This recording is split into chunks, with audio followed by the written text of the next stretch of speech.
Good morning বন্ধুরা। তো রাধে রাধে, হরে কৃষ্ণ। তো আজকে তো শুভ রাধা অষ্টমী। আজকের দিনটা কেমন কাটছে সেটাই তোমাদের সঙ্গে শেয়ার করব। তো আজকে কোথায় যাচ্ছি সেটাও তোমাদের সঙ্গে শেয়ার করছি। আমি অরেঞ্জ পান্ডা ভাইপো বেরিয়ে গেছি, আর এটা হচ্ছে আমাদের গ্রামের জগন্নাথ দেবের মন্দির। রাস্তার ভিউটা দেখছো, অপূর্ব সুন্দর লাগছে। তো আমাদের পাশের গ্রামই হিরোলার রাধাকৃষ্ণের মন্দির আমরা এখন যাচ্ছি। তো আমরা পৌঁছে গেছি, অভিষেক হয়ে গেছে।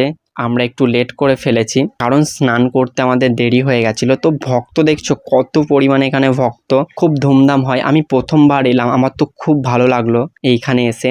তো বন্ধুরা, তোমরা দেখো যে কত রকমের ভোগের আয়োজন করা হয়েছে আজকে রাধা অষ্টমীর জন্য।